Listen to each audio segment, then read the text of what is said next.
आप दुनिया में प्रोडक्टिविटी देख रहे हो, ये अमेरिका की देन है और आपको क्यों? शुक्र। क्योंकि लोगों ने उसके पीछे ट्रस्ट किया, क्योंकि उसके पीछे गोल्ड की बैकिंग थी। यूएस डॉलर को सब लोग डिच कर रहे हैं। यूएस डॉलर की किसी की जरूरत नहीं है। सऊदी दुनिया के बेताज बादशाह हैं, आप रिजर्व दिन करेंसी मैक्सिमम 1 साल के अंदर जो है सारा का सारा यूएस डॉलर डंप हो जाएगा और उसको फेड चेयरमैन पावेल साहब, डॉलर वहां पर प्रधान जब है वर्ल्ड वॉर 1 को लड़ा गया तो मैंने तो नहीं कहा था कि डॉलर को सुप्रीम कर दो। पर आपकी ब्रिटिश दी हुई सिक्योरिटीज हैं, तो वो क्लैप्स कैसे कर गया? सब पैसे सब मनी की करेंसी गिर गई थी। मेरे को वो खाली कागज के टुकड़े लेके क्या करना था, तो मैंने गोल्ड लिया। मैंने क्या गलत किया जब पर मेरे पास। अकेला बिटकॉइन नहीं, उसके पीछे क्रिप्टो की बहुत बड़ी दुनिया होगी। तो हम वहां क्रिप्टो के मीम शेयर करते हैं कांग्रेस के अंदर, आपस में हंसते हैं कि ये बच्चे कर देखिए क्या। साहब, आप अगर क्रिप्टो की बात कर रहे हैं तो वो तो नेशनल सिक्योरिटी के लिए थ्रेट है। आप वो तो क्या ये नया स्टैंडर्ड मानने को तैयार हैं? मेरा सीधा मतलब मानना आप है। आपके कह रहे हो कि मैं कोई मैं यहाँ ये पे बिल्कुल मैं कोई मैं यहाँ पे बिल्कुल नहीं उसके कह लिए रहा नहीं हूँ। बैठा, वेलफेयर के लिए नहीं। मैंने न्यूक्लियर सबमरीन भेजी। मैंने अभी अभी परसों भेजी है मैंने ईरान के पास। क्यों कंट्रोल भेजी? करने के लिए आप दुनिया को मूर्ख बना रहे हो कि हम इंटरेस्ट रेट अगर बढ़ा देंगे तो इन्फ्लेशन कंट्रोल में आ जाएगा। नहीं आएगा इससे। पेपर करेंसी को हटा दीजिए।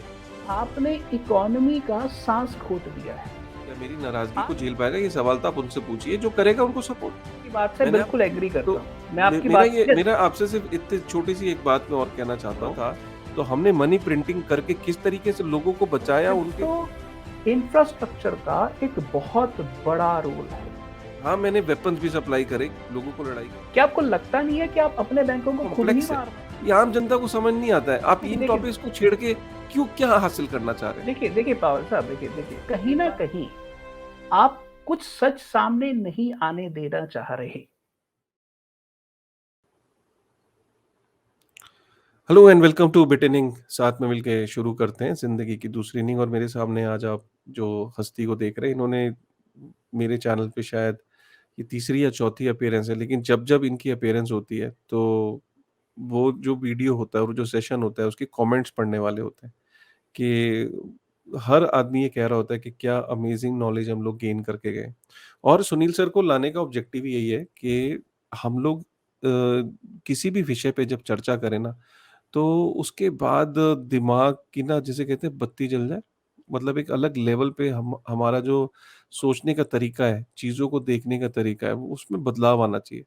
देखिए, कंटेंट क्रिएटर के लिए कंटेंट क्रिएशन का सबसे बड़ा काम ये होता है कि आपको सोचने पे मजबूर करे।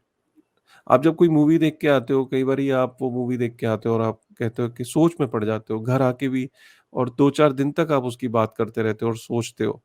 वो रियल कंटेंट क्रिएशन का मतलब ये होता है कि आपकी सोच को बड़ा करना, आपको सोचने पे मजबूर करना। और सुनील सर एक ऐसी ही हस्ती हैं इस इंडस्ट्री में।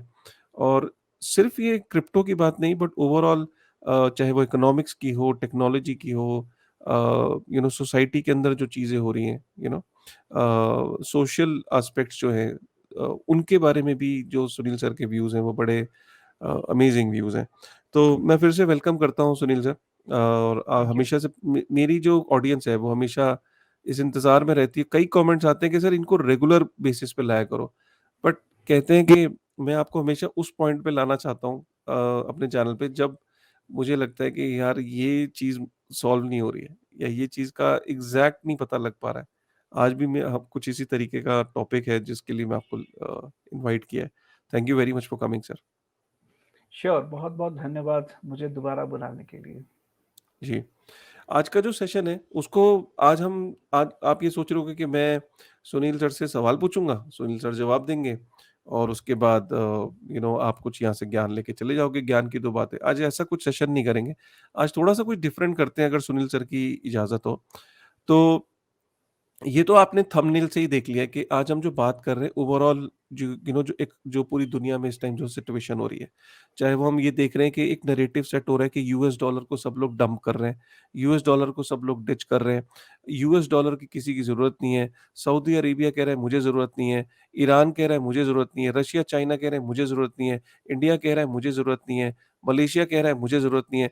मतलब अगर मैं लिस्ट गिनने पे आ जाऊँ, तो आज 15 से 20 कंट्रीज़ हैं आसियान कंट्रीज को मिला के 40 से 50 कंट्रीज हो जाएंगी जो कह रही हैं कि मुझे डॉलर के ऊपर से डिपेंडेंस को कम करना है। और जो डॉलर, जो अमेरिका है, वो शांति से बैठा है और वो कह रहा है ठीक है, I am observing things, okay let me figure out. वो विचलित नहीं हो रहा है। लेकिन जिस तरीके से मीडिया के अंदर आप हेडलाइंस पढ़ रहे हो, उससे तो ये लग रहा है कि शायद 10 दिन, 15 दिन, मैक्सिमम 1 साल के अंदर जो है, सारा का सारा यूएस डॉलर डंप हो जाएगा और उसके बाद जो दुनिया है, वो अपनी-अपनी करेंसी के अंदर ट्रेड कर रही होंगी। है ना? सुनने में तो अच्छा लग रहा है, बट ये इसकी इसके अंदर की सच्चाई क्या है, उसको जानने की कोशिश करेंगे। यूएस डॉलर एक्चुअल में कितना ताकतवर है, इसको समझने की कोशिश करेंगे। क्या यूएस डॉलर के बगैर हम इकोनॉमी चल सकती है? कि दुनिया का ट्रेड चल सकता है? क्या दुनिया के अंदर एकदम कोई कंसेंसस बन जाएगा क्योंकि यूएस डॉलर नहीं तो ये चाइनीज युआन? क्या चाइनीज करेंसी इतनी, चाइनीज इकोनॉमी इतनी ओपन है कि उसको चाइना से क्या सब देश कंफर्टेबल है? क्या चाइना धक्का मार के पुश करेगा युआन को, या पुल स्ट्रैटेजी होगी कि लोग डिमांड कर रहे होंगे, या चाइना के दबाव में या उसके लोन में दबे हुए हैं तो इसलिए लोग कहेंगे नहीं नहीं युआन दे दो। बहुत सारे सवाल हैं। ये जो आज का जो सेशन है, ये आपको आज जब ये खत्म होगा, और जितना लंबा सेशन हो, लेकिन उसके बाद आप, मैं ये गारंटी के साथ कह रहा हूँ कि आप कहेंगे कि वाओ! मतलब आज जो हम लेके गए यहाँ से इस सेशन को देखने के बाद, आज से पहले हमने ये चीज़ों के बारे में पता ही नहीं था। और इसको स्पेशल बनाने के लिए, ताकि आप आपको बोरडम फ़ील ना हो, आज हम थोड़ा रोल प्ले करेंगे। रोल प्ले में मैं डॉलर को डिफेंड करूँगा। मैं डॉलर का स्पोक्स पर्सन हूँ, ये समझ लीजिए। मुझे अमेरिका ने भेजा है कि डॉलर को जाके डिफेंड करो सुनील सर के सामने। और सुनील सर जो है वो डॉलर के ऊपर एक तरीके से एक अटैक कह लीजिए, या उसको क्रिटिसाइज करेंगे, या वो आने वाले टाइम में क्यों वल्नरेबल है डॉलर, उसके बारे में बात करेंगे और फैक्ट्स की बात करेंगे। और मैं सुनील सर की सारी चीज़ों को डिफेंड करूँगा, अब एक डॉलर के रिप्रेजेंटेटिव के नाते। तो एक रोल प्ले का सेशन होगा, इंटरेस्टिंग होगा, अगर सुनील सर की इजाज़त हो। आपका क्या कहना है सर? इजाज़त तो बिल्कुल है, बट मैं आपको थोड़ी देर के लिए जेरोम पावेल कहना चाहूँगा। फेड चेयरमैन पावेल साहब। और मैं रेट कट नहीं करने वाला, अगर आप ये सोच रहे हैं तो मैं रेट कट्स के ठीक बिल्कुल फेवर में नहीं हूँ इस टाइम, बिकॉज़ मुझे इन्फ्लेशन को कंट्रोल करना है। हुँ, ठीक है, चलिए। राइट। तो शुरू करते हैं सर सेशन आज का। और मेरा पहला जो, मैं एज़ अ डॉलर का स्पोक्स पर्सन होने के नाते, जेरेमी पावेल आपने बोला, तो मैं उसके नाते पहले तो आपका थैंक यू बोलता हूँ कि आपने मुझे इतनी बड़ी उपाधि दी। लेकिन जो सच्चाई है वो ये है कि अगर डॉलर नहीं होता, तो आज हम दुनिया भर में जो हम प्रोग्रेस देख रहे हैं, आज आप जो इनोवेशन देख रहे हैं, आज आप जो देख रहे हैं कि दुनिया के अंदर किस तरीके से हम लोग तेज़ी से जो हम ग्रो करें, हमारी इंडस्ट्रीज़, हमारे कारखाने जो ग्रो करें, हमारी जो नई-नई आप कंप्यूटर, गाड़ियाँ, नए नए कपड़ों के लेबल, एरोप्लेन, टूरिज़्म, आप ये जो नई तकनीकें, नई चीज़ जो आपकी दुनिया की लग्ज़री, दुनिया के कम्फ़र्ट जो आप देख रहे हैं, ये इसीलिए देख रहे हैं क्योंकि अगर अमेरिकन डॉलर नहीं होता, तो ये सब पॉसिबिलिटीज़ नहीं थी। क्योंकि अमेरिकन डॉलर आया, उसने लोगों के हाथों में, यू नो हमने जो गोल्ड स्टैंडर्ड था उसको ख़त्म करके, हमने पैसे को स्केलेबल बनाया, फ़ास्ट बनाया, हैं? लोगों के हाथों में पैसा पहुँचा, लोगों के हाथ में हमने लिक्विडिटी प्रदान करी, हमने प्रोडक्टिविटी को पुश किया, क्योंकि मार्केट में हमने डिमांड क्रिएट करी लोगों के हाथ में पैसा देके, राइट? अगर हमने ये 2% के इन्फ्लेशन के टारगेट में रखा, हमने ऐसा भी नहीं कहा कि बहुत ज़्यादा पैसा दिया, हमने इन्फ्लेशन को एक टारगेट में रखा और उस सेट टारगेट के अंदर हमने प्रोडक्टिविटी को पुश करा, क्योंकि मार्केट में हमने डिमांड को क्रिएट करवाया। अगर डिमांड ही नहीं होती तो कौन माँगता? कौन चीज़ों की डिमांड करता? और क्यों सुनील सर आप जाके नया कारखाना लगाते, जब मार्केट में डिमांड ही नहीं थी? क्योंकि हमने डिमांड को क्रिएट किया, तो इसलिए नए कारखाने लगे। और ये जो आज आप दुनिया में प्रोडक्टिविटी देख रहे हो, ये अमेरिका की देन है और आपको शुक्रगुज़ार होना चाहिए। सबसे पहले जेरोम पावेल साहब, बहुत-बहुत धन्यवाद आपका मुझे ये मौका देने के लिए कि मैं आज आपके सामने अपना डॉलर के खिलाफ जो मत है वो रख सकूँ। बहुत-बहुत धन्यवाद। अ, ये बात आपने बिल्कुल ठीक कही कि डॉलर के हमारे ऊपर बहुत सारे नज़राने हैं, बहुत सारे कर्ज़ हैं। मैं इस बात को बिल्कुल भी इनकार नहीं करूँगा। 1945 से लेकर 1971 तक आपने जो गोल्ड के साथ एंकर करके दुनिया का भला किया है, वो दुनिया के अंदर ग्लोबल ट्रेड और ग्लोबल मॉनेटरी सिस्टम की फाउंडेशन रखने में एक बहुत बड़ा काम करके गया है। इसमें कोई शक नहीं है। और उसी दौरान 1945 से लेकर 1971 तक पॉवेल साहब, आपकी बदौलत ही दुनिया के अंदर एक नई मार्केट पैदा हुई थी जिसका नाम था यूरो डॉलर मार्केट।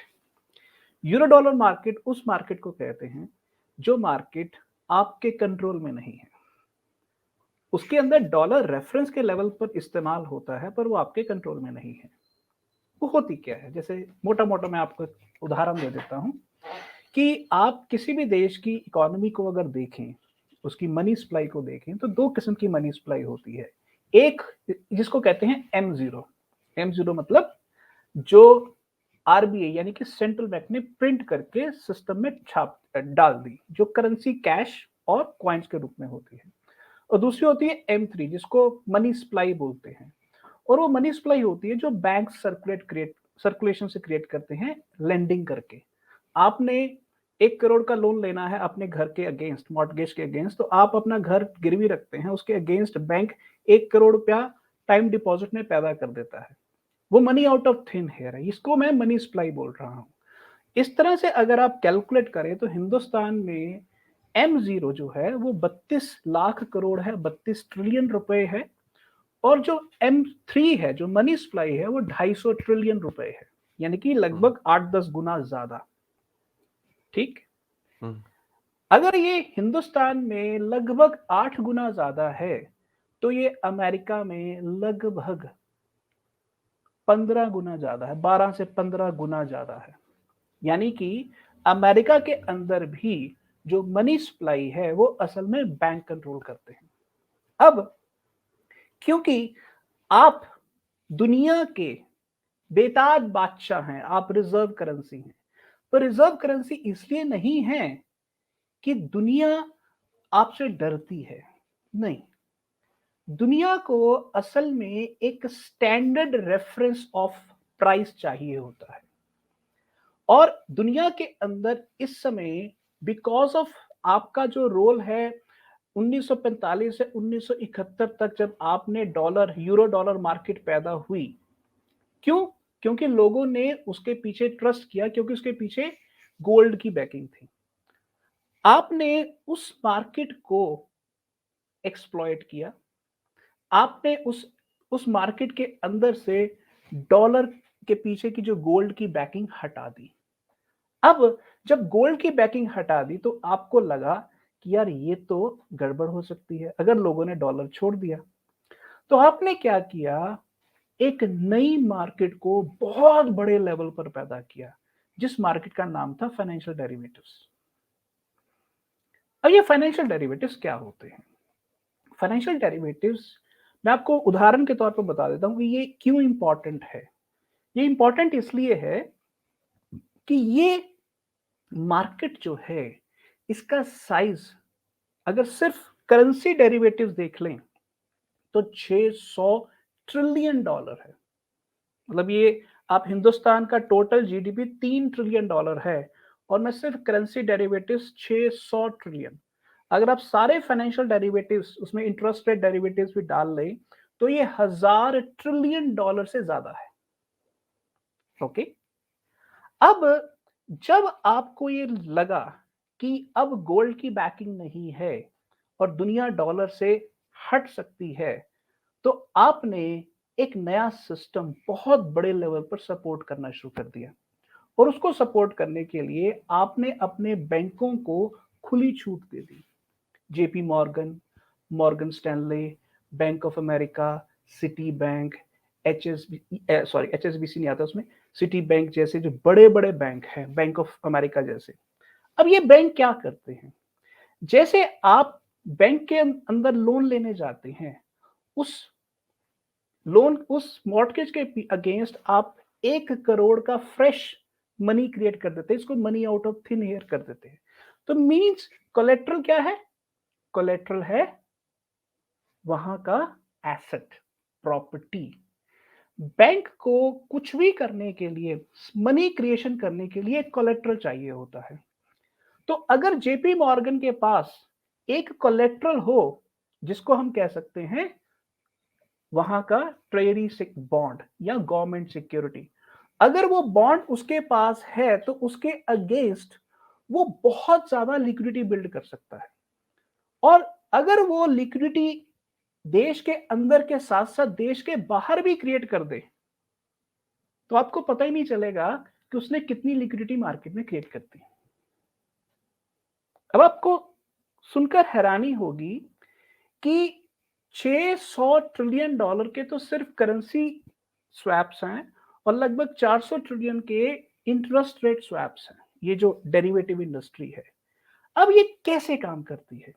जैसे आज तेल का भाव जो है $80 का एक बैरल ऑयल मिलता है, पर इस और आप टोटल अगर कैलकुलेट करें तो टोटल एक महीने में तेल का जो व्यापार होता है लगभग 150 से 200 बिलियन डॉलर का होता है। पर 150 से 200 बिलियन डॉलर के व्यापार के ऊपर ट्रिलियंस ऑफ डॉलर के ऑयल फ्यूचर्स लगे होते हैं। ये खास किस्म का सट्टा बाजार है। इस सट्टा बाजार के जरिए आप डिसाइड कर सकते हैं कि तेल मार्केट में किस भाव पर बिकेगा। और अमेरिका ने पिछले लगभग 50 साल से इस मार्केट के ऊपर कंट्रोल करके रखा हुआ है। हालांकि तेल पैदा सऊदी अरब करता है, मिडिल ईस्ट करता है, पर तेल का जो भाव है वो अमेरिका डिसाइड करता है। वो क्यों डिसाइड करता है? क्योंकि दुनिया को एक स्टैंडर्ड रेफरेंस ऑफ प्राइस चाहिए होता है, और वो जो प्राइस है वो उसको डॉलर में मिलता है। अब अगर 200 बिलियन डॉलर के ट्रेड के ऊपर 20 ट्रिलियन का ऑयल फ्यूचर लगा दिया जाए, तो आप किसी भी मार्केट के अंदर तेल का जो डॉलर प्राइस है फिक्स कर सकते हैं। और ये पिछले 50 साल से हुआ है। और यही कारण है कि आज किसी भी कमोडिटी मार्केट में चले जाओ, डॉलर वहां पर प्रधान है, क्योंकि डॉलर एक स्टैंडर्ड रेफरेंस बन चुका हुआ है। अब प्रॉब्लम कहां है? प्रॉब्लम यहां है कि जो चीज आप अपने देश में पहले करते थे, देश में इंटरेस्ट रेट घटा दिया, बढ़ा दिया, वगैरह वगैरह आपने करके आपने मैनेज कर लेते थे। और 2008 में जब हाउसिंग क्रैश आया और उसके बाद आपने 5 ट्रिलियन डॉलर के जो एनपीएस थे बैंकों के खरीद लिए। बट आपने किया क्या? आपने बैंकिंग सेक्टर का जो डॉलर मनी था, जो एनपी एसेट हो गया, उसको आपने खरीद लिया। उसको खरीद कर आपने 5 ट्रिलियन डॉलर के नए नोट छाप के बैलेंस शीट में डाल दिए। ठीक, आपने बेसिकली एक होल आया, उसके लिए एक्स्ट्रा मनी छापी और सिस्टम बच गया। बट उसके बाद जो 15 साल में क्या हुआ? आपने धीरे धीरे मार्केट में नोट आप छापते रहे, आपने इंटरेस्ट रेट नियर जीरो रखा और मार्केट में एसेट प्राइस बढ़ता रहा। बिजनेस नहीं बढ़ा, एसेट प्राइस बढ़ता रहा। आज हुआ क्या है? दुनिया के जितने भी बैंक हैं जिनका अमेरिका के बैंकों के साथ रिश्ता है, वो इस डेरिवेटिव इंडस्ट्री को जो चला रहे हैं वो बड़े आराम से चला रहे थे। बट उनको एक चीज का ज्ञान नहीं था, और वो था कि अमेरिका का फेडरल रिजर्व इतनी तेजी से इंटरेस्ट रेट 0.25 से बढ़ा के 4.25 कर देगा। अब इससे हुआ क्या?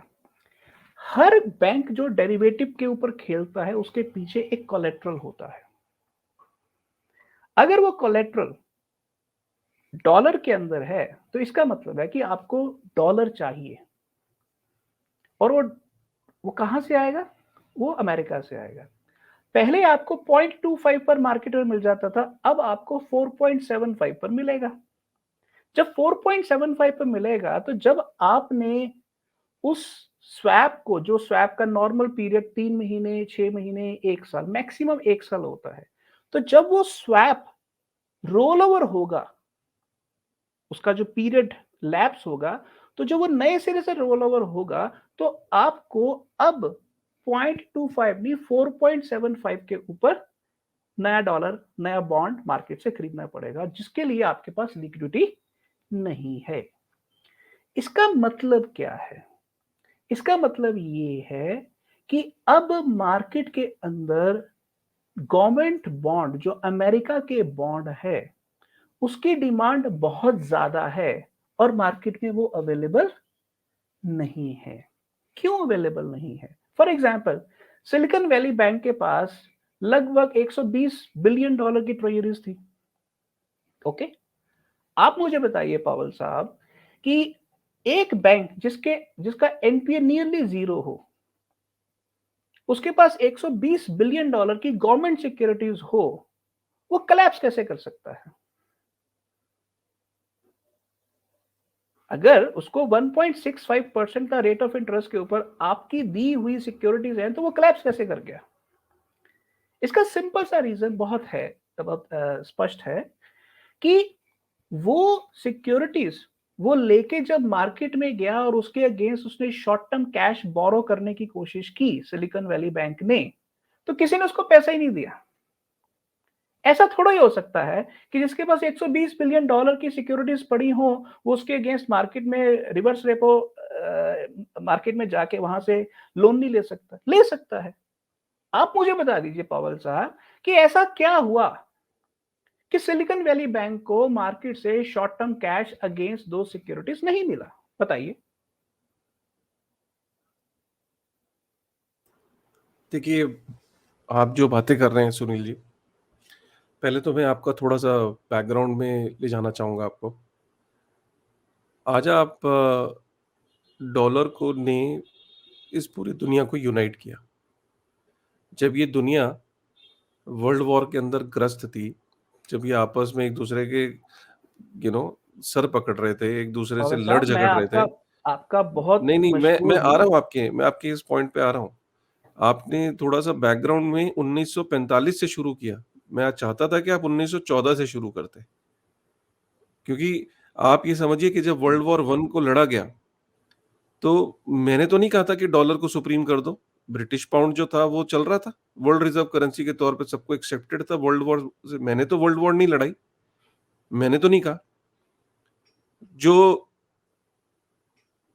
अगर आपको ये सवाल मुझे ये समझ नहीं आता कि ब्रिटिशर से क्यों नहीं पूछते कि वो क्यों खून के प्यासे हो गए थे कि ज़रा-सी बात पे वर्ल्ड वॉर 1 की लड़ाई लड़ने लगे, फिर वर्ल्ड वॉर 2 की लड़ाई देखिए देखिए लड़ने लगे। देखिए पावल साहब, मैं नहीं 2000 और 2023 और का सवाल पूछ रहा हूँ, आप सुनील सर 1914 और में जा रहे मैं हैं। नहीं, नहीं मैं आपको आ रहा हूँ उस पे, मैं आ रहा हूँ। और उसके बाद मैंने पूरी दुनिया को सप्लाई करी। मैंने मेडिकल इक्विपमेंट सप्लाई करे। हाँ, मैंने वेपन्स भी सप्लाई करे, लोगों को लड़ाई के लिए चाहिए थे। लेकिन मैंने सप्लाई किया और दुनिया में कोई करेंसी नाम की चीज़ बची नहीं थी। वर्ल्ड वॉर 1 और वर्ल्ड वॉर 2 के बाद। मैंने उनको बोला कि गोल्ड के बदले में ले लो। क्या बुरा किया? मैंने भाई नहीं, गोल्ड एक कुछ फॉर्म बुरा ऑफ नहीं मनी किया। है। मैंने गोल्ड लिया और उनको बदले में चीज़ें दी क्योंकि उस टाइम कोई मनी थी ही नहीं। सब सब पैसों सब मनी की करेंसी गिर गई थी। मेरे को वो खाली कागज़ के टुकड़े लेके क्या करना था? तो मैंने गोल्ड लिया। मैंने गोल्ड लेके लोगों को सप्लाई करी। मैंने क्या गलत किया? जब मेरे पास बहुत ज़्यादा गोल्ड हो गया, 8700 टन जो दुनिया का सबसे ज़्यादा गोल्ड मेरे पास हो गया, तो मैंने कहा यार चलो करेंसी इसके ऊपर हमने डॉलर को बैक किया और हमने लेकिन आने वाले टाइम में आप भी समझो कि ये एसवीबी बैंक में मैं आ रहा हूँ। मुझे एक बात बताइए कि मैंने अगर गोल्ड स्टैंडर्ड को ख़त्म भी किया तो इसमें भी कुछ मजबूरियाँ थी, जिनको ख़त्म करना ज़रूरी था। अगर हमें ये अपने एक्सपैंड करना था, अपने अपने प्लान्स को और अपनी इकोनॉमी को ग्रो करना था, तो उसके लिए ये चीज़ें ज़रूरी थी। और ये जितनी भी आपने डेरिवेटिव मार्केट और ये सब समझाई, ये मैं और आप समझते हैं, लेकिन आम जनता नहीं समझती है। हमने इस सिस्टम को ये बड़ा कॉम्प्लेक्स है, ये आम जनता को समझ नहीं आता है। आप देखिए इन देखिए टॉपिक्स को छेड़ के क्यों क्या हासिल करना चाह रहे हैं? देखिए देखिए पावल साहब, देखिए देखिए, एक बात बहुत स्पष्ट है कि कोई भी सिस्टम जब क्रैश करता है, तो जो फ्रंट एंड की खबर होती है वो आती बैक एंड से है। ठीक है? अगर बैक एंड में कुछ गड़बड़ होगा तो फ्रंट एंड पर नज़र आएगा, और आज के समय में हम डिजिटल ज़माने में हैं, बैक एंड में कुछ भी गड़बड़ हुआ वो फ्रंट एंड में इमीडिएटली नज़र आ जाता है। 1 हफ्ते के अंदर सिलिकॉन वैली बैंक खत्म हो गया। क्यों खत्म हुआ? इसका सिंपल सोशल सा मीडिया रीज़न है। ज़िम्मेदार है। नहीं, सोशल देखिए मीडिया देखिए पे सोशल एकदम बैंक रन हुआ, लोगों में पैनिक क्रिएट किया गया।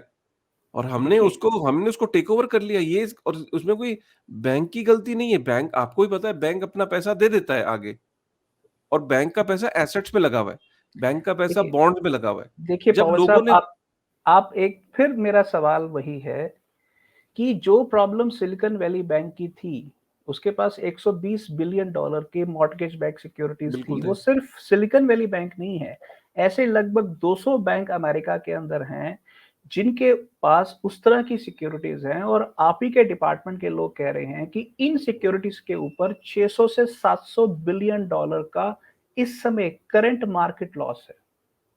हाँ। आप खुद कह रहे हैं, आपके खुद हम्म, लोग कह रहे हैं।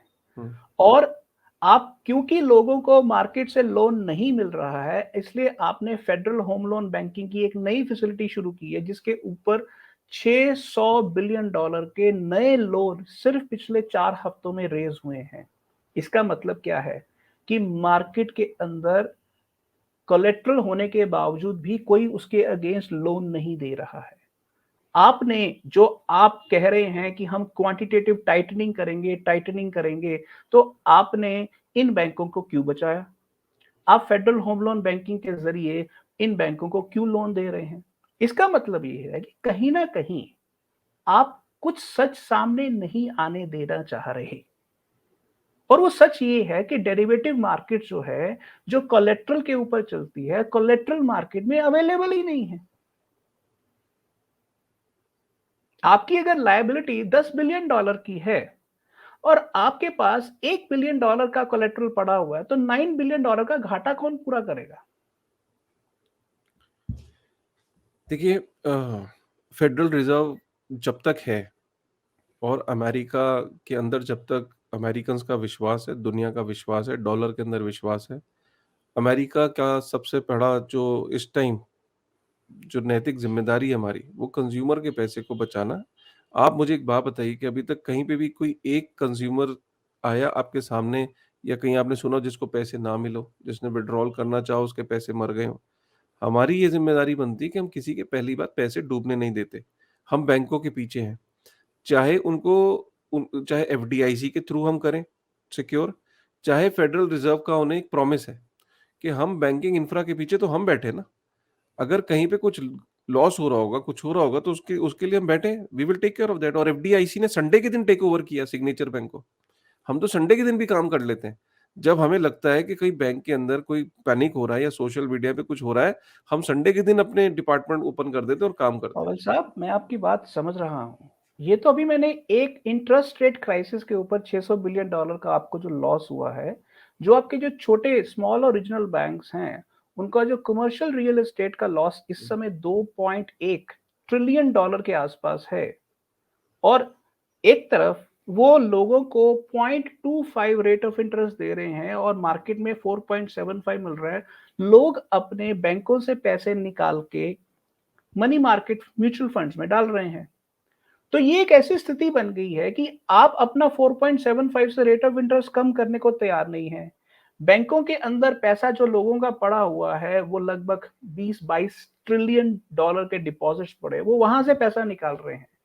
अब आपका जो पॉइंट है, आपका जो स्टैंड है 4.75 के कारण, उसी के कारण ही बैंक मर रहे हैं। क्या आपको लगता नहीं है कि आप अपने बैंकों को खुद ही मार रहे हैं? सुनील जी, क्या आप अगर मेरी जगह होते, तो आप ये नहीं चाहते कि जो एक सड़क के ऊपर एक आदमी क्या अपने परिवार को दूध, ब्रेड, अंडा, शेल्टर, कपड़े, ये जो बेसिक चीज़ें मुहैया होती हैं, जो जीने के लिए ज़रूरी हैं, क्या ये नहीं चाहेंगे कि वो सस्ती से सस्ती मिले उसे, महँगी ना मिले? एक गवर्नमेंट का काम क्या होता है कि इन्फ्लेशन को कंट्रोल में करना। अमेरिका की हिस्ट्री में आज तक इतनी इन्फ्लेशन कभी नहीं हुई, हम भी मानते हैं, हम मानते हैं। अच्छा, हमने क्यों कराई है? क्या आप मेरी जगह होते, क्या डॉलर ने कोविड के एरा में, क्या हमने मनी प्रिंटिंग से कोविड के एरा में हमने लोगों को नहीं बचाया? क्या हमने उनको $1200, $1800 उनके अकाउंट में नहीं दिए? जब पूरी दुनिया के अंदर त्राहिमाम हो रहा था, तो हमने मनी प्रिंटिंग करके किस तरीके से लोगों को बचाया, उनके उनके अकाउंटों में पैसे डाले। पावेल और साहब, आज और कई लोग हमें क्रिटिसाइज़ करते हैं उस मनी प्रिंटिंग के लिए। हम मानते हैं कि हमसे चलो हमने, लेकिन वो एक्स्ट्रा ऑर्डिनरी एफर्ट करने पड़ते हैं सरकारों को, करे हमने। हमने मेडिकल इंफ्रा को बूस्ट अप किया।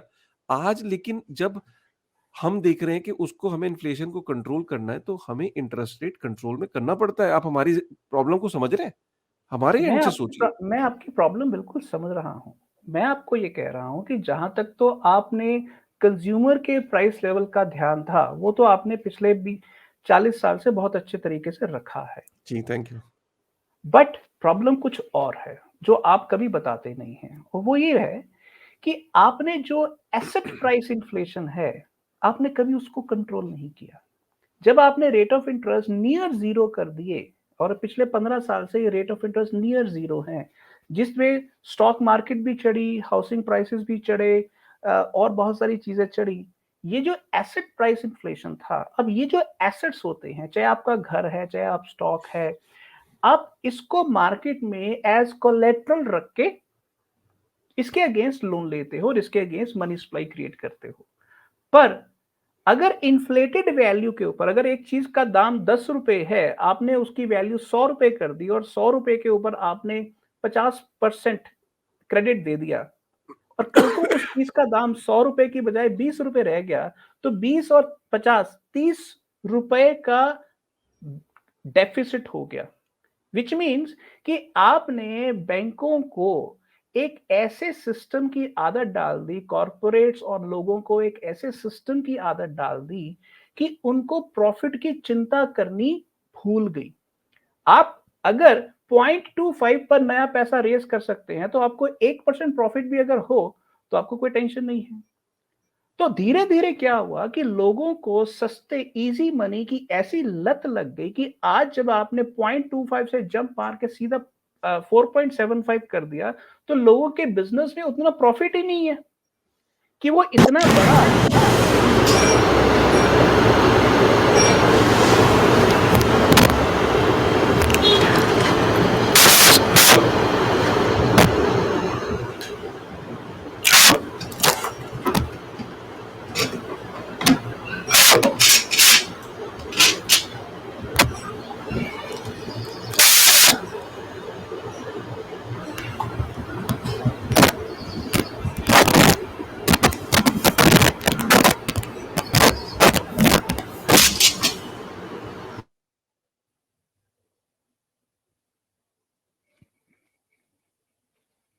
हेलो?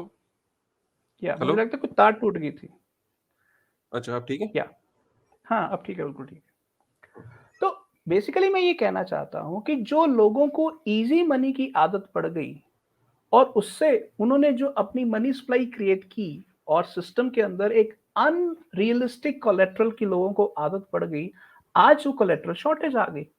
और ये आदत सिर्फ अमेरिका के लोगों को नहीं पड़ी, ये यूरोप के लोगों को भी पड़ गई थी और दुनिया के अंदर ये पूरी की पूरी आदत फैल गई थी। अब आज आप रेट ऑफ इंटरेस्ट क्यों बढ़ा रहे हैं? रेट ऑफ इंटरेस्ट आप इसलिए बढ़ा रहे हैं कि इन्फ्लेशन 40 साल बाद आई है जो आपसे कंट्रोल नहीं हो रही। और वो इसलिए कंट्रोल नहीं हो रही क्योंकि ग्लोबल प्राइस जो है वो आपके कंट्रोल में नहीं है। जैसे यूक्रेन वॉर के कारण ऑयल प्राइस आपके कंट्रोल में नहीं रहा, फूड प्राइसेस आपके कंट्रोल में नहीं रहे, फर्टिलाइजर प्राइसेस आपके कंट्रोल में नहीं रहे, ग्लोबल सप्लाई चेन डिस्टर्ब होगी, वो प्राइसेस आपके कंट्रोल में नहीं रहे। अब ये इन्फ्लेशन ग्लोबल फैक्टर्स के कारण पैदा हो गई है। अब इसको कंट्रोल करने के लिए आप दुनिया को मूर्ख बना रहे हो कि हम इंटरेस्ट रेट अगर बढ़ा देंगे तो इन्फ्लेशन कंट्रोल में आ जाएगा। नहीं आएगा इससे, क्योंकि इन्फ्लेशन सिर्फ आपके देश के अंदर नहीं है, ये पूरी दुनिया में है। अब आप क्या कर रहे हो, इतनी तेजी से आपने इंटरेस्ट रेट बढ़ा दिए हैं कि आपने इकोनॉमी का सांस घोट दिया है। आज जो व्यक्ति सेकंड हैंड कार लेने जाता था, वो पहले 12 से 14,000 डॉलर में उसको सेकंड हैंड कार मिल जाती थी।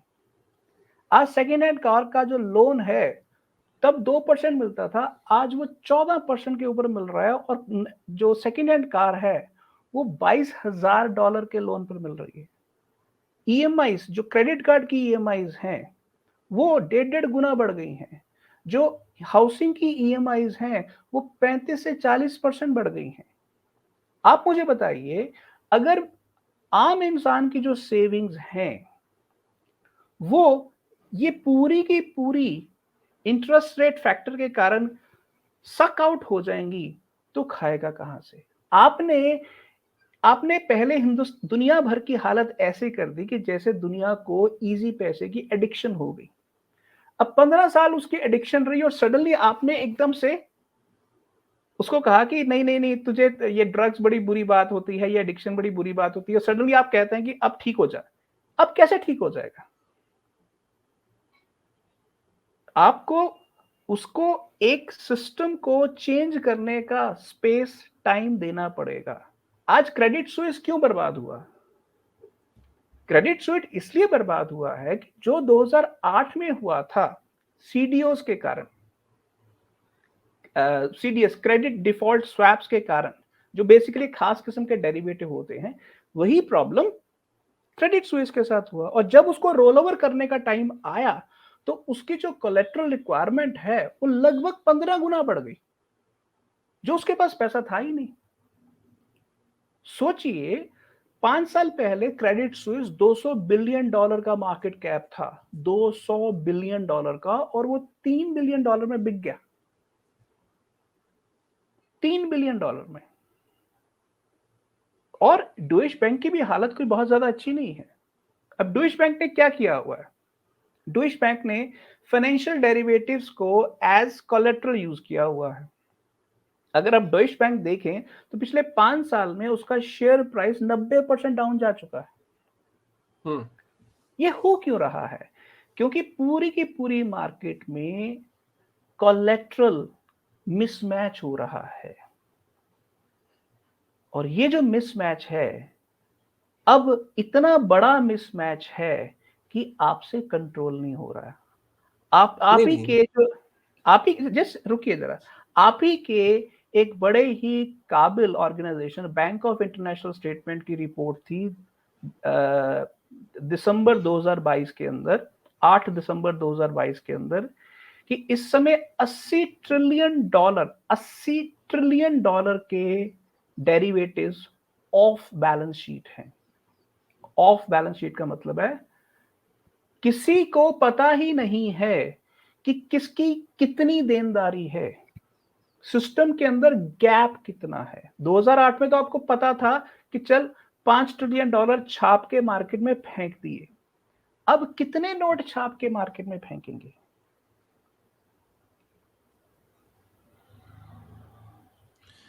देखिए सुनील जी, मैं आपको फिर एक सिचुएशन क्या है कि आपको ये चीज़ें बहुत भयानक लग रही होगी सुनने में ना। ये क्या होता है कि जो बुरी खबरें होती हैं वो सोशल मीडिया पे और जनता के अंदर वो तेज़ी से जाती है। और ये जो अपोजिशन में जो लोग हैं और जो ये बाहरी ताकत है, ये इनका काम है कि यूएस डॉलर को और कमज़ोर करना, और ये मीडिया स्पॉन्सर्ड जो ये आर्टिकल्स आते हैं। आप ये देखिए कि इतने सालों से यूएस गवर्नमेंट जो है और अमेरिका कितने समय से उसने अमेरिकन डॉलर के अंदर जो स्ट्रेंथ है उसको कायम किया हुआ है। पूरी दुनिया के अंदर अमेरिकन डॉलर की डिमांड है, राइट? और आज भी वो डिमांड कम नहीं हो रही है। आज भी अगर आप देखो तो अमेरिकन डॉलर की डिमांड दिन प्रतिदिन बढ़ती ही चली जा रही है। आप शायद इंडिया से बिलॉन्ग करते हैं। आप अपने इंडिया में अगर आप देखोगे 600 बिलियन यूएस डॉलर से ऊपर जो है फिर से वापस से रिजर्व पहुँचा दिया है, जो कि 1 मिनट में गिर गया था।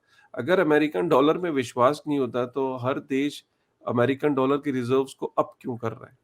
मैं मानता देखिए हूँ कि पिछले देखिए पावल साहब, पिछले मैं आपकी बात से बिल्कुल एग्री तो करता हूँ। मैं आपकी बात से मेरा आपसे सिर्फ इतनी छोटी-सी एक बात मैं और कहना चाहता हूँ कि देखिए, अगर सरकारें इन्फ्लेशन को कंट्रोल ना करें, आज अगर हमारे अमेरिका के अंदर जो 9 8-9% पे इन्फ्लेशन पहुँच गया था, अगर मैं उसको डबल डिजिट में जाने देता, तो वो बड़ी दिक्कत की बात हो जाती। एक डबल डिजिट में इन्फ्लेशन जाते ही कॉन्फिडेंस लूज़ होता लोगों का सरकार के अंदर और सरकारों की जो प्रक्रिया है उसके ऊपर।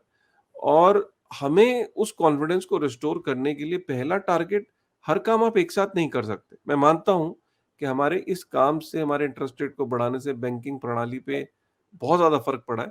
लेकिन हमारी पहली प्रायोरिटी लोगों को खाना सस्ता, और उनको सस्ती गैस और सस्ता कपड़ा। और इसके लिए मैं, आप ये भी मानते होंगे कि कोविड खत्म होते ही ये रशिया और यूक्रेन की लड़ाई, इसके लिए क्या आप रशिया को ज़िम्मेदार नहीं मानते कि ग्लोबली जो उन्होंने दुनिया के अंदर जिसकी वजह से हालात जो खराब हुए हैं, जो लॉजिस्टिक्स की वजह से जो तेल महँगा हुआ है, उसकी भी कहीं न कहीं एक ज़िम्मेदारी है जिसकी आपने चर्चा नहीं करी अभी तक, बट चलो एनीवेज़। मैं मानता हूँ कि हमारी बैंकिंग प्रणाली स्ट्रगल कर रही है, बट आई थिंक हमारे लिए पहली प्रायोरिटी इन्फ्लेशन को कंट्रोल करना था। देखिए पावेल साहब, देखिए, मैं इस बात से बिल्कुल डिसएग्री नहीं करता हूँ कि आपके अपने जनता के प्रति फ़र्ज़ बनते हैं और आपने वो फ़र्ज़ पूरे किए हैं। मुझे इससे कोई प्रॉब्लम नहीं है। मुझे 2 चीज़ों से प्रॉब्लम है। पहली प्रॉब्लम कि जब आपने रशिया के $600 बिलियन के जो यूएस डॉलर अकाउंट्स थे फ्रीज़ कर दिए। अच्छा किया ना। पर सवाल ये है कि आज ये काम तो आप किसी भी देश के साथ कर सकते हैं। अगर आज मैं इंडिया हूँ, मेरे पास $600 बिलियन के डॉलर रिज़र्व्स पड़े हुए हैं और अगर आप मेरे डॉलर अकाउंट फ्रीज़ कर दें एक्सटर्नल बैंकों के अंदर, तो मैं तो एक रात में कंगाल हो जाऊँगा। दूसरी बात, आज मेरे जैसे दुनिया के अंदर दर्जनों देश हैं जो डरे हुए हैं कि अब कभी भी अमेरिका उनके डॉलर अकाउंट फ्रीज कर सकता है। अगर उन्होंने थोड़ा भी कुछ ऐसा स्टैंड लिया जिस स्टैंड को अमेरिका पसंद नहीं करता। ये डर की स्थिति आपके एक्शन के कारण है, नंबर 1। नंबर 2, आप मुझे बताइए कि मार्केट में आज हमारी करेंसीज डाउन जा रही हैं, रुपी डाउन जा रहा है, हर emerging market currency down down जा रही है। क्यों डाउन जा रही है? क्योंकि मार्केट के अंदर डॉलर शॉर्टेज है। आपकी अपने देश के प्रति जिम्मेवारियां हैं, कोई डाउट नहीं है, पर आप डोमेस्टिक रोल के साथ साथ आप एक ग्लोबल रोल भी अदा कर रहे हैं डॉलर का। आप ग्लोबल रिजर्व करेंसी हैं। ग्लोबल रिजर्व करेंसी होने के नाते आपका ये फर्ज बनता है कि दुनिया के बाकी मुल्कों को भी डॉलर अवेलेबल हो। श्रीलंका के साथ क्या हुआ है, उसका बहुत बड़ा कारण डॉलर शॉर्टेज है। उनकी करेंसी मार्केट में खरीदने को कोई तैयार ही नहीं है और उनको ज्यादा से ज्यादा उसको डीवैल्यू करके मार्केट में डॉलर खरीदने पड़ते हैं जो उनकी पहुंच से बाहर है। सेम हाल सीरिया के साथ, सेम हाल पाकिस्तान के साथ हो रहा है। ऑफ कोर्स उन देशों की इकोनॉमी के अंदर वीकनेस है, पर सवाल ये है कि वो दुनिया के साथ अगर व्यापार करेंगे तो उनको डॉलर ही चाहिए। आप मुझे बताइए कि ऐसे देशों को बचाने के लिए आपके पास कौन सी डॉलर पॉलिसी है? कोई डॉलर पॉलिसी नहीं है। और वहां पर एक एक नया एक नया सवाल आ रहा है। आप मुझे पावर साहब बताइए कि अगर चाइना ने नई पॉलिसी अनाउंस कर दी, दो किस्म की पॉलिसीज हो सकती हैं जो वो करेगा। पहली पॉलिसी, वो युआन को गोल्ड बैक कर दे। बट हो सकता है कि युआन को अगर वो गोल्ड बैक करे तो सऊदी अरेब उनको कहे कि यार यार ये तो हमें पसंद नहीं है, हम गोल्ड बैकिंग के अलावा हम ऑयल बैकिंग भी चाहते हैं। तो चाइना उनको कहे ठीक है, हम ऐसा करते हैं कि हम 25 बैरल का 1 आउंस ऑफ गोल्ड का एक पेग बना देते हैं। आपको अगर ऑयल बेचना है तो मैं इसके हिसाब से खरीदूंगा और मुझे अगर ट्रेड करना है तो मैं भी इसी स्टैंडर्ड के मुताबिक खरीदूंगा। यानी कि डॉलर की बजाय अब जो नया स्टैंडर्ड होगा वो गोल्ड और ऑयल के साथ होगा। अगर ऐसा हो गया तो पावेल साहब, आप मुझे बताइए आपकी क्या तैयारी है? आपको लगता है कि जियो पॉलिटिक्स में बहुत ज़्यादा रुचि है और बहुत आपने चीज़ों के अंदर आपने इंटरेस्ट दिखाया है। देखिए, सबसे पहली बात ये है कि मेरे ना पुराने चीज़ें सेटल नहीं हुई हैं। सऊदी अरेबिया मेरा दोस्त है और दोस्तों के अंदर कभी-कभार मिसअंडरस्टैंडिंग्स आ जाती हैं और सऊदी अरेबिया के साथ मेरी बहुत पुरानी दोस्ती है। ओपेक हमसे बाहर नहीं है। सऊदी अरेबिया जो डॉलर के अंदर ही तेल को बेचता है, बेचता था और रहेगा। उनकी जो रीसेंट स्टेटमेंट्स हैं, वो एक नाराज़गी के प्रति हैं। कोई बात नहीं, उस नाराज़गी को दूर कर दिया जाएगा। दूसरी चीज़ मैं आपको बताऊँ तो जितने भी देश आपने बोले कि जिनको डॉलर की ज़रूरत होती है, मैं आईएमएफ का सबसे बड़ा मेंबर हूँ, आपको पता है शायद। मेरी जो वो वीटो पावर है और जो मेरा कंट्रोल है, वो सबसे ज़्यादा मेरा ही है। अगर किसी भी देश को डॉलर देने होते हैं, हम वैसे ही दे देते हैं और हम उनसे बोलते हैं, देते रहना पैसे यार। हमने कौन से देश के ऊपर हमने टैंक चढ़ा दिया जिसने हमारा इंटरेस्ट पे नहीं किया? श्रीलंका के ऊपर पता है आपको कितना इंटरेस्ट ड्यू है मेरा? इंडिया के ऊपर पता है कितना इंटरेस्ट ड्यू है? पाकिस्तान के ऊपर कितना इंटरेस्ट ड्यू है? क्या हम चढ़ाई कर देते हैं जो हमारे पैसे नहीं देते? हम लोगों की मदद करने के लिए बैठे हैं। आईएमएफ का काम ही यही है कि लोगों को जिसको डॉलर चाहिए, लेकिन हाँ, हमारा अब ये बोलोगे कि कुछ शर्तें होती हैं, हमारी कुछ शर्तें होती हैं। पाकिस्तान से हमारी कुछ शर्तें हैं, श्रीलंका से हमारी कुछ शर्तें हैं कि चाइना के अगेंस्ट वो जो अपनी हाथ बढ़ा रहा था उसको खींचे। पाकिस्तान से भी हमारी यही वो है, तभी हम उसको नहीं दे रहे। जब तक हमारी बात नहीं देखिए, थोड़ा-सा तो उसे रिलैक्स से हमारी भी बात माननी पड़ेगी ना, अगर देखिए डॉलर चाहिए तो। देखिए देखिए पॉल साहब, देखिए, आप एक बात समझिए कि किसी को फ्री में डॉलर कुछ नहीं तब, मिलता सुनील सर। मैं आपकी सिर्फ बात फ्री बिल्कुल मतलब मानता हूँ। आप ये कह रहे हो कि मैं कोई मैं यहाँ ये पे बिल्कुल मैं कोई मैं यहाँ पे बिल्कुल नहीं उसके कह लिए रहा नहीं हूँ। बैठा, वेलफेयर के लिए नहीं ये बैठा। मैं मानता ही नहीं हूँ कि आपको वेलफेयर के लिए किसी के लिए काम करना चाहिए। सवाल सिर्फ ये है कि दुनिया के अंदर जब डॉलर की शॉर्टेज होएगी, तो वो गरीब मुल्क को ज़रूरत से ज़्यादा तंग करेगी और डेवलपिंग कंट्री को थोड़ा कम तंग करेगी, पर तंग तो करेगी। हुँ, आज अगर इंडिया की बात की जाए, तो पहले 75 रुपए के ऊपर एक डॉलर था, आज 82 रुपए के ऊपर हो गया है। हुँ, आज इंडिया को क्यों रशिया के साथ हाथ मिलाना पड़ा? रूबल के अंदर क्यों बायलैटरल ट्रेड बैलेंस में सेटल करना पड़ा? क्योंकि अगर वो डॉलर के अंदर तेल खरीदता रहता है, तो उसका ट्रेड डेफिसिट ज़रूरत से ज़्यादा बढ़ जाएगा। करंट अकाउंट डेफिसिट जिस देश का 4% से ज़्यादा क्रॉस कर जाए, उस देश की इकोनॉमी कभी भी कोलैप्स कर सकती है। इंडिया को ये ज्ञान है। इसीलिए आपकी नाराज़गी झेलते हुए भी उसने रशिया के साथ क्यों bilateral rupee to rouble trade settle किया? इसलिए मैं आपको बार-बार ये पूछ रहा हूं कि एक अगर इंडिया जैसा मुल्क जो आपका दोस्त मुल्क है रशिया के साथ रूबल टू रूपी सेटल कर रहा है, सऊदी अरेब जो आपका दोस्त हुआ करता था, वो इस समय ब्रिक्स नेशन ज्वाइन कर चुका है। अगर वो ये कह दे कि हम डॉलर को एक्सेप्ट करेंगे, पर डॉलर को गोल्ड स्टैंडर्ड के हिसाब से चलना पड़ेगा, यानी कि 25 बैरल 1 आउंस ऑफ गोल्ड के स्टैंडर्ड को अमेरिका मान ले, हम अमेरिका को के साथ ट्रेड करने को तैयार हैं। आप क्या ये नया स्टैंडर्ड मानने को तैयार हैं? मेरा सीधा सवाल है आपसे। ये स्टैंडर्ड हम कैसे मान सकते हैं सुनील सर? क्यों ये नहीं मान स्टैंडर्ड सकते आप? ये स्टैंडर्ड हम हमारा जो डॉलर है, वो गोल्ड से भी ज़्यादा इम्पोर्टेंट चीज़ों से बैक्ड है। जैसे हमारी मिलिट्री पावर, हमारी ये आप सुरक्षा, धमका रहे हैं, हमारा ये आप हम धमका रहे हैं हमें क्या? धमका नहीं रहे, धमका नहीं रहे, हमारी सुरक्षा प्रदान करने की क्षमता। आज आप देखिए, मैंने न्यूक्लियर सबमरीन भेजी, मैंने अभी परसों भेजी है मैंने ईरान के पास। क्यों भेजी? ईरान जो है वो थ्रेट की तरह आ रहा था। जैसे ही ईरान ने सऊदी अरेबिया से हाथ मिलाया, वो जो चाइना ने दोनों की दोस्ती करवाई और वो डॉलर को छोड़ने की बातें और ये गोल्ड बैक्ड और ऑयल बैक्ड ये सब करेंसीज़ की बातें चल रही थी, मैंने सबमरीन भिजाई। वो सबको जो है कान भर रहा है ईरान। पवल मैंने साहब भिजवाई ना आप, सबमरीन। और आप देखिए, किसी भी कमज़ोर देश को जब कोई बड़ा आदमी आँख दिखाएगा, अमेरिका उस कमज़ोर के साथ खड़ा है। देखिए पवल साहब एक बात समझिए, रशिया, ईरान, वेनेजुएला और क्यूबा, ये दुनिया के 4 बड़े देश हैं जिनके ऊपर आप डॉलर सैंक्शंस लगा चुके हो। और ये 4 देशों का दुनिया के टोटल ऑयल प्रोडक्शन के अंदर 40% कंट्रीब्यूशन है।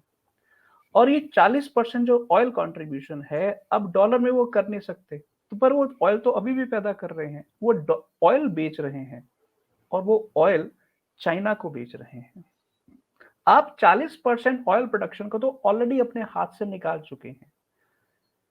आप ये समझने की कोशिश क्यों नहीं कर रहे कि दुनिया के पास एक नया ऑप्शन आ रहा है? और मैं आपसे बड़ा सीधा सवाल पूछ रहा मैं हूं। आपको ये एक लग रहा है, देखिए देखिए आपको लग पॉवेल रहा है। साहब, आप मुझे बताइए, क्या आप चाइना को 25 बैरल 1 आउंस ऑफ गोल्ड का स्टैंडर्ड इंट्रोड्यूस करने से रोक सकते हैं? क्या आप रोक सकते हैं? देखिए, मैं रोक नहीं सकता, वो जो मर्ज़ी करना चाहे अपनी करेंसी के साथ। हम्म, बात ये है कि क्या बाकी दुनिया एक्सेप्ट करेगी? देखिए, मैं आपसे पूछ रहा हूँ। बाकी और दुनिया के पास, जो एक्सेप्ट करेगा, क्या वो मुझे झेल पाएगा? क्या मेरी नाराजगी को झेल पाएगा? ये सवाल तो आप उनसे पूछिए, जो करेगा उनको सपोर्ट। मैंने आपको बोला मेरी करेंसी मिलिट्री से बैक्ड है, मेरी पावर तो से आप बैक्ड है। तो कोई आप मैच इसका करके मतलब दिखाए। तो आप सीधा-सीधा ये कह रहे हैं, ईदर डॉलर और वॉर। देखिए, मैं तो हमेशा से पीस में यकीन करता हूँ। मैंने जनरली जब भी मैं किसी देश में गया, मैं अफ़गानिस्तान में गया, मैं रशिया में गया, मैं उज़्बेकिस्तान में गया, मैं कहीं पे भी गया, मैं वेनेज़ुएला में गया, मैं वियतनाम में गया, मैं कंबोडिया में गया, मैं इधर गया। मैं जहाँ भी जाता हूँ, मैं स पीस का संदेश लेके जाता हूँ। अगर वहाँ पे मुझे लगता है कि कुछ शरारती तत्व हैं जो उस पीस के पैगाम को नहीं मानते, तो मैं कुछ छोटी-मोटी चीज़ें कर देता हूँ। देखिए, आप मुझे बताइए, चलिए हम ऐसा करते हैं कि अगर मान लीजिए चाइना ये स्टैंडर्ड इंट्रोड्यूस कर दे। देखिए, मैं सुनील सर आपसे एक सवाल वैसे पूछ लूँ? ये जो आपने बोला कि रिज़र्व करेंसी, आज पूरी दुनिया में 6 साढ़े 6 ट्रिलियन यूएस डॉलर मेरी रिज़र्व करेंसी है, जो बैंकों के अंदर है, ग्लोबली जो as a world reserve currency. हमारी युआन इज़ 0.03% या 0.3%, 1% भी नहीं है। 0.3 ट्रिलियन सॉरी, 1 ट्रिलियन के आस-पास भी नहीं है, जो एज़ अ रिज़र्व करेंसी पूरे दुनिया में। कहाँ कंपैरिज़न आप देख रहे हैं? ये जो नैरेटिव्स हैं, ये नैरेटिव सिर्फ़ बिल्ड किए जा रहे हैं। ग्राउंड रियलिटी ये है कि जो डेट पे करना है आज भी कंट्रीज को, वो डॉलर में पे करना है। रियलिटीज ये है कि आज भी जो इंटरनेशनल ट्रेड है वो डॉलर में हो रहा है। रियलिटी ये है कि आज भी 6 ट्रिलियन जो रिजर्व करेंसी है बैंकों के अंदर वो मेरी है। फैक्ट ये है। और फैक्ट ये भी है कि आज 1 मिनट को आप डॉलर हटा दो, युआन हटा दो, सब हटा दो, 1 मिनट पेपर करेंसी को हटा दीजिए। अब आ जाते हैं गोल्ड पे, तो वो भी सबसे ज्यादा मेरे पास ही तो है। 8700 टन है मेरे पास, जो मेरे पास है। मैं भी अपनी जनता के पास नहीं जा रहा हूँ, जिनसे मैं किसी भी टाइम, मेरी जनता इतनी समझदार है कि अमेरिका के एक एक ऑर्डर पे 1929 में भी उन्होंने गोल्ड जमा करा दिया था ना, और वो वापस फिर से मैं बोलूंगा फिर गोल्ड जमा कर देंगे। मेरा क्या है, मैं तो ले लूंगा अपनी जनता से। तो मेरे पास 10,000 टन का गोल्ड पड़ा है। और ये वाली बात जो मैं आपकी बताऊं, 40% ओपेक अगर तेल ले गया है, आपको पता है मेरे यहाँ पे जो कंपनीज हैं, जो ऑयल प्रोड्यूसिंग कंपनीज हैं, उनके शेयर्स क्यों उछल गए? अरे भाई, हम यहाँ से पैदा करेंगे अमेरिका से। हमारे पास शेल है, ब्रिटिश पेट्रोलियम है, हमारे पास पूरी तकनीक है। और हमारा जो टेस्ला है, जो हम बैटरी पे जा रहे हैं, हमारा पर्पज ही यही है कि हम बैटरी पे इसलिए जा रहे हैं कि हमें तेल के ऊपर डिपेंडेंस ही ना रहे फ्यूचर में।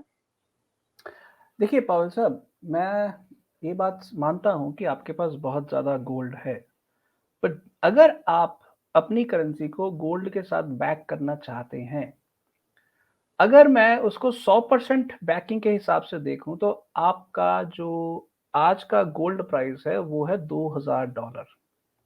अगर आप 100% बैकिंग करते हैं तो गोल्ड प्राइस होगा लगभग $50,000।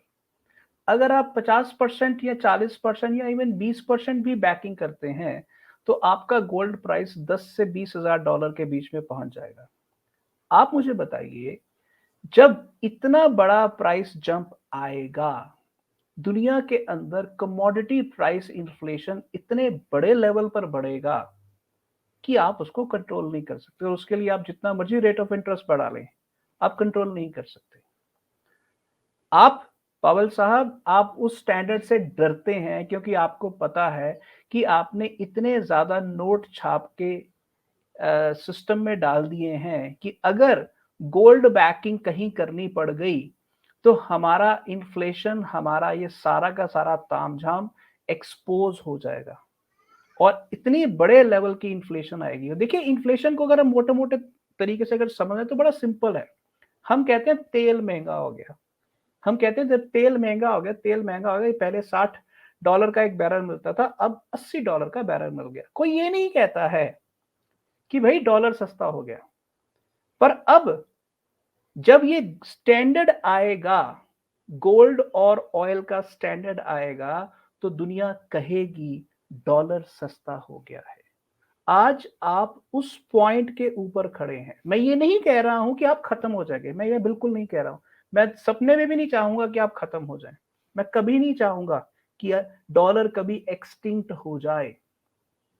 मैं सिर्फ ये चाहता हूं कि आपकी जो ग्लोबल ट्रेड के ऊपर मोनोपोली है, ग्लोबल फाइनेंस के ऊपर जो आपकी मोनोपोली है, वो टूटे। एक समय इंग्लैंड भी दुनिया की बहुत बड़ी ताकत था, इंग्लैंड खत्म तो नहीं हो गया। इंग्लैंड अगर दुनिया की इंपीरियल पावर नहीं रहा तो इंग्लैंड आज भी एक बड़ा ठीक-ठाक हाई इनकम कंट्री है। हम भी चाहते हैं कि आप एक as a high income country survive करें। हमारी प्रॉब्लम सिर्फ़ और सिर्फ़ आपके डॉलर इंपीरियलिज्म से है। ऐसा क्यों है कि आपने किसी देश के डॉलर अकाउंट को फ्रीज़ किया? ये ताकत आपको किसने दे दी? किसी और का पैसा आप उस पर कैसे कब्ज़ा कर सकते हैं? आपने दुनिया के अंदर अगर लोग ब्लॉकचेन के ऊपर ट्रेड करना चाहते हैं, तो आप क्यों उन बिज़नेसेस को बंद करने की कोशिश कर रहे हैं? आप वो तो अपनी नेशनल मोनोपोली को सिक्योरिटी के लिए अपने थ्रेट है। देखिए साहब। आप अगर क्रिप्टो की बात कर रहे हैं, तो वो तो नेशनल सिक्योरिटी के लिए थ्रेट है। वो तो आप जानते हैं हमारा स्टांस कि हम लोगों को बचाना चाहते हैं। आपने अभी देखा नहीं किस तरीके से लोगों का पैसा ज़ाया हुआ है उसके अंदर, कितना लॉसेस लोगों ने झेले हैं। तो वो काम भी हमारा है कि लोगों को बचाना। देखिए, आज की तारीख में अगर दुनिया के साथ व्यापार करना है, तो ब्लॉकचेन के ऊपर वो व्यापार बहुत आसानी से लो कॉस्ट हो सकता है। आज भी आपका डॉलर अगर आपको नाइजीरिया भेजना है, तो 5 दिन लगते हैं। आप एक बात क्यों नहीं समझते हैं कि टेक्नोलॉजी के मामले में हिंदुस्तान भी आपसे 10 साल आगे चला गया है। हिंदुस्तान में आज ट्रांज़ैक्शन करनी है तो 2 सेकंड के अंदर हिंदुस्तान के एक कोने से दूसरे कोने में किसी बैंक से किसी बैंक में भी ट्रांज़ैक्शन हो जाती है। आपके देश में अभी तक नहीं होता। आप एक बात क्यों नहीं समझ रहे कि आपको एक ग्लोबल सिस्टम ऑफ ट्रांजैक्शन चाहिए जो लो कॉस्ट हो, और बैंक वो काम अब नहीं कर पा रहे हैं जो ब्लॉकचेन कर पा रही है। आप असल में क्रिप्टो से चिढ़ गए हैं। आप ये मानते क्यों नहीं हैं?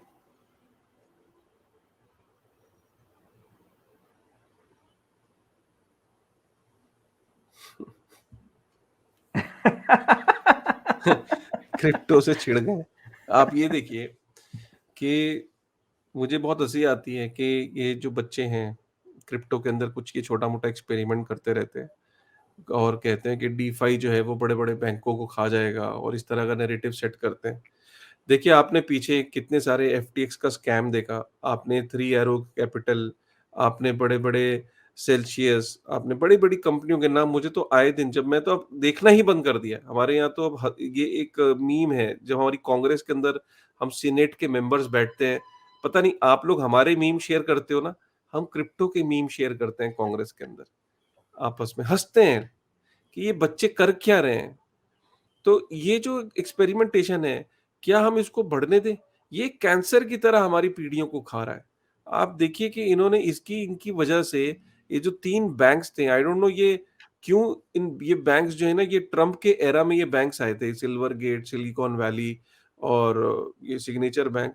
ये ट्रम्प के एरा के अंदर उन्होंने जो ये लूपहोल्स छोड़े थे कि startup bank, technology oriented bank और ये जो बड़े-बड़े हमारा मतलब बैंकों का मतलब स्ट्रॉन्ग होता है और बाइडेन सरकार का मानना है कि सिर्फ 4-5 बैंक होने चाहिए।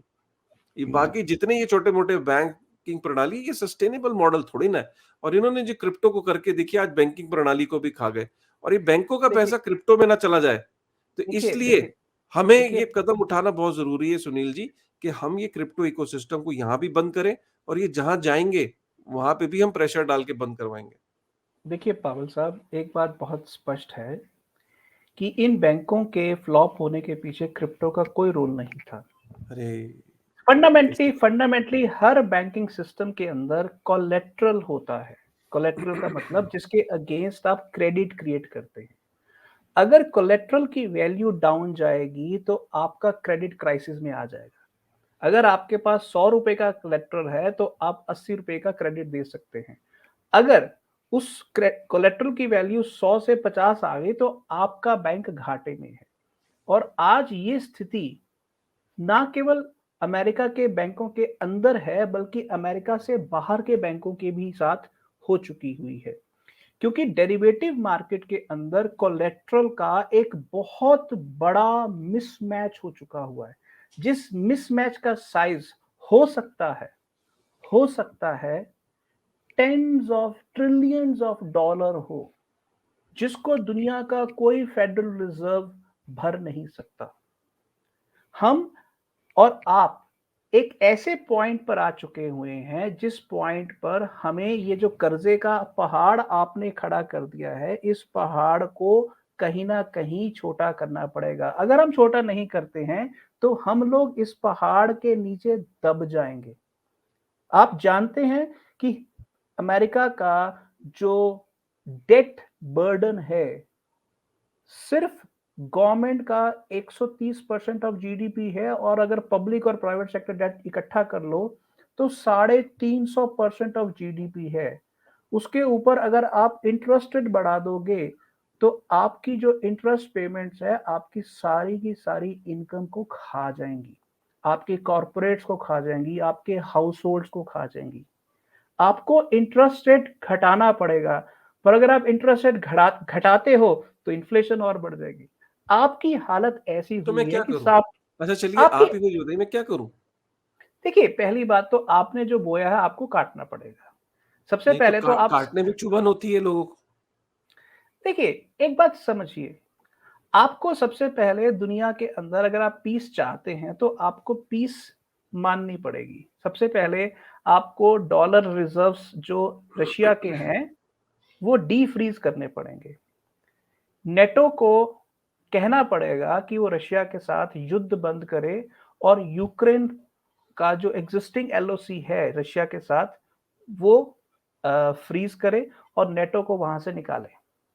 आपको पीस के लिए करना पड़ेगा और उसके बाद आपको सऊदी अरब के साथ बैठ के बात करनी पड़ेगी कि हमें एक नया प्राइसिंग स्ट्रक्चर चाहिए। वो हो सकता है कि वो नया प्राइसिंग स्ट्रक्चर जो है वो थोड़ा-सा ऑयल का प्राइस बढ़ा दे। बट अल्टीमेटली आपने जो इतना बड़ा सिस्टम खड़ा कर दिया है, इस सिस्टम के अंदर आपको कुछ ना कुछ तो कड़वा घूंट पीना पड़ेगा।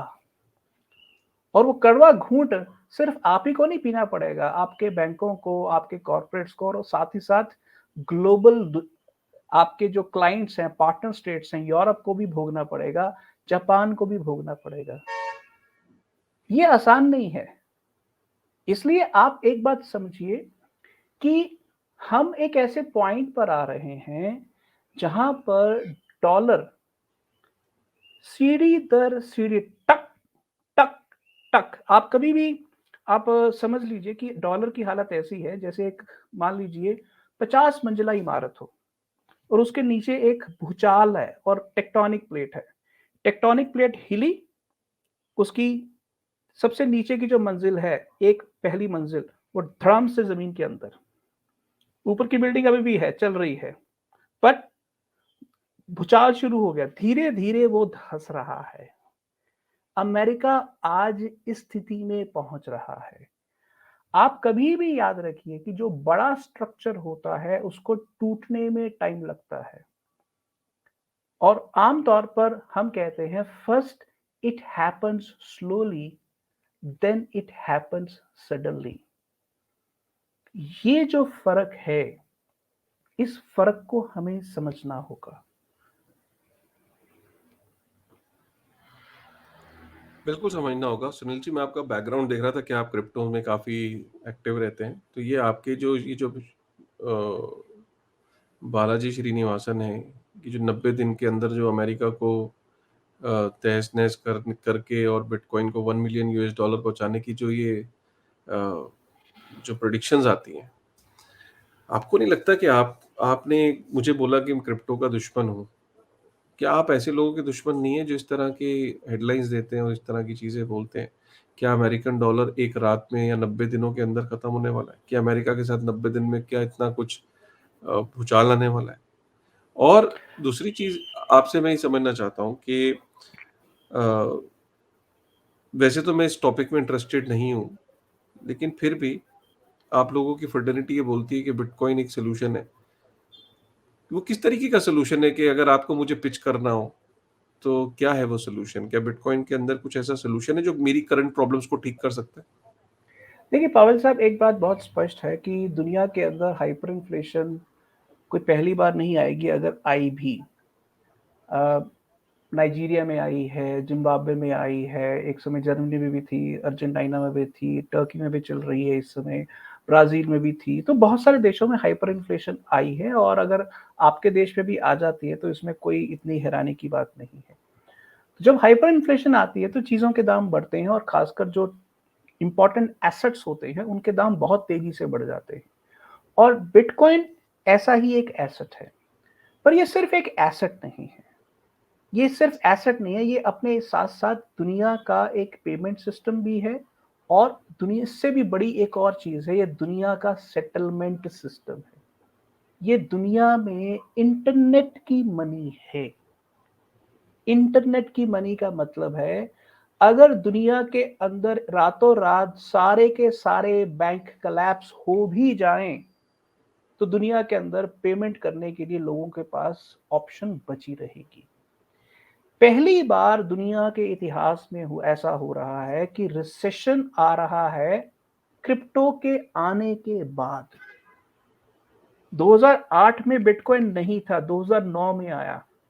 तो पहली बार क्या हो रहा है कि बिटकॉइन और क्रिप्टो की दुनिया के बीच में रिसेशन आ रहा है और उस रिसेशन के दौरान लोगों के पास एक रेडी ऑप्शन है।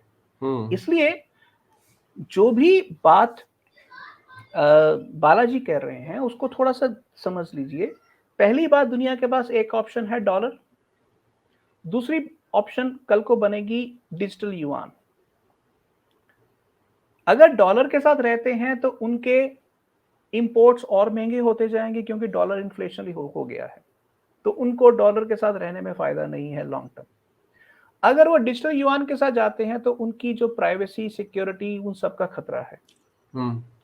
तो अगर ये दोनों के साथ नहीं जाते हैं, तो घूम फिर के उनके पास ऑप्शन क्या है? उनके पास थर्ड ऑप्शन है बिटकॉइन।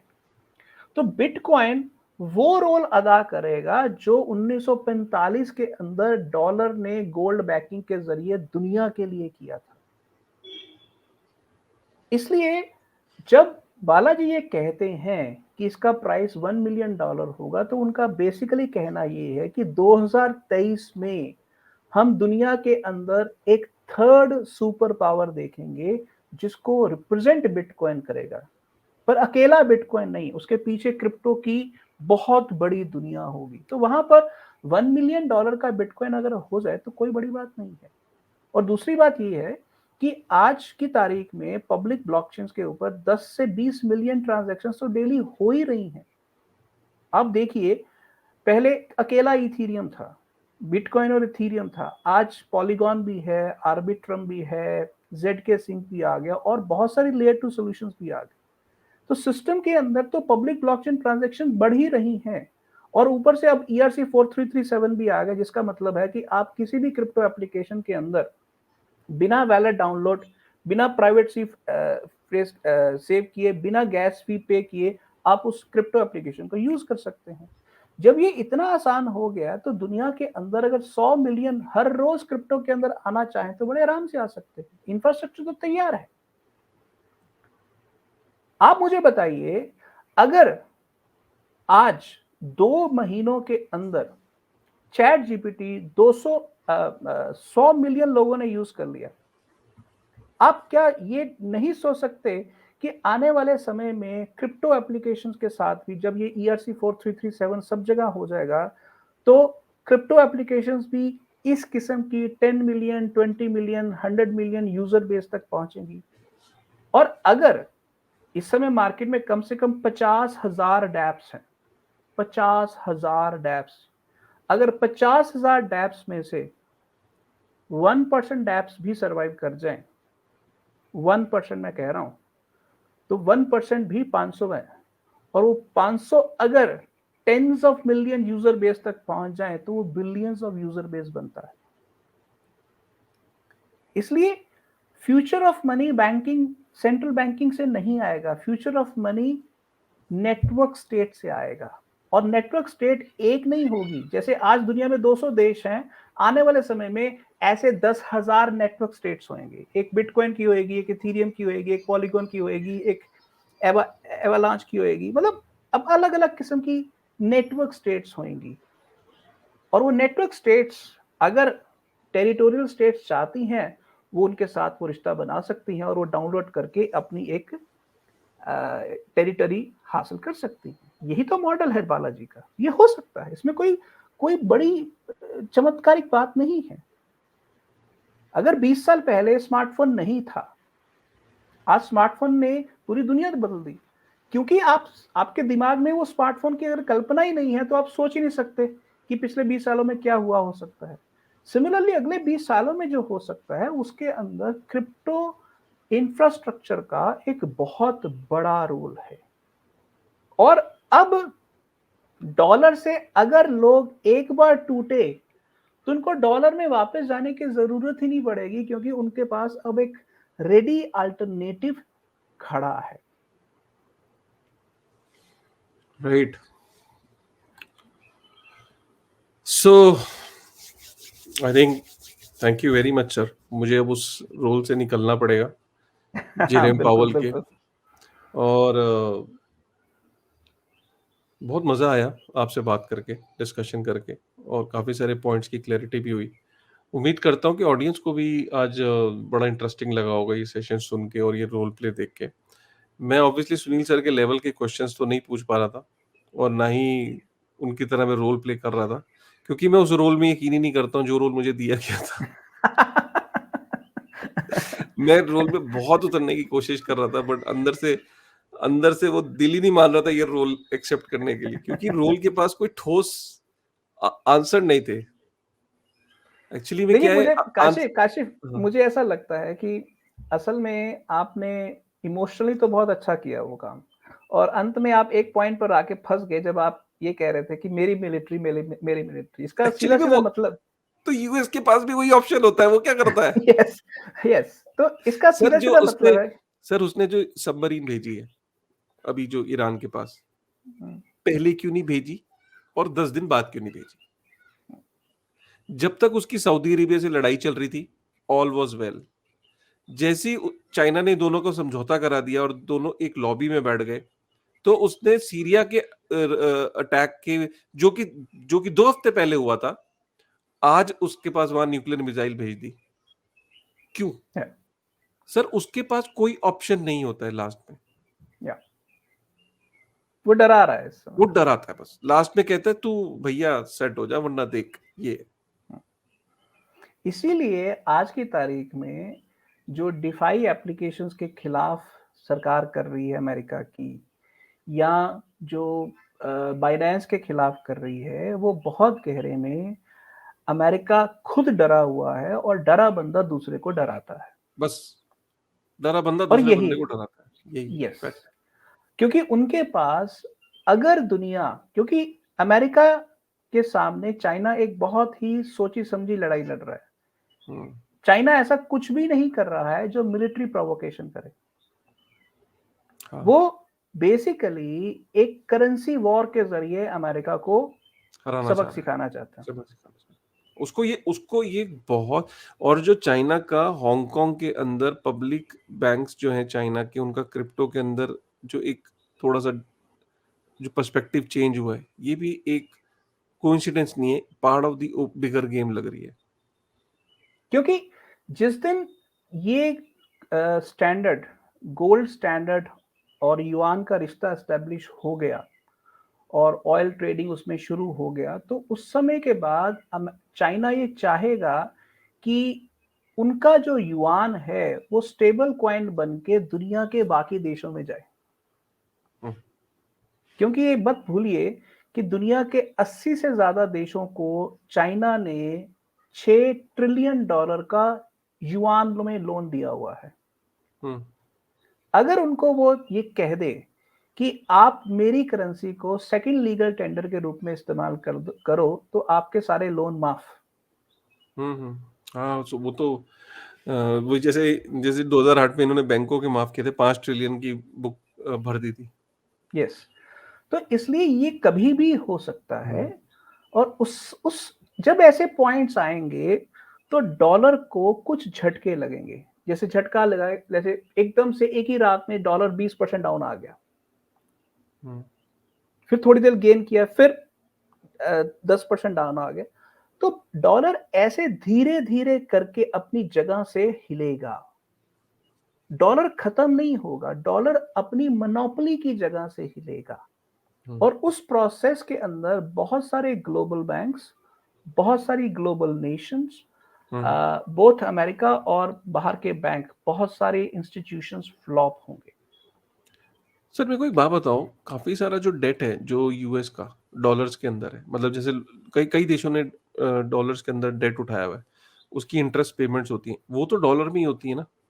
तो वो डॉलर की सुपरमेसी को कहीं ना कहीं कायम करती है कि जो मर्जी करे युआन जितना मर्जी प्रेवलेंट हो जाए, पेमेंट तो डेट की डॉलर्स में ही होनी है ना।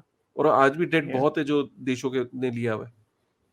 यस, देखिए, जो भी देश अमेरिका से डेट लेता है हम्म, वो अकेला डेट नहीं लेता है। हम्म, अगर आप एक्चुअल कैलकुलेट करें तो दुनिया के जो डॉलर के अंदर एसेट्स और दूसरी चीजें हैं वो लगभग 20 ट्रिलियन डॉलर के आसपास है। ये 6 ट्रिलियन नहीं है, ये 20 ट्रिलियन के आसपास है।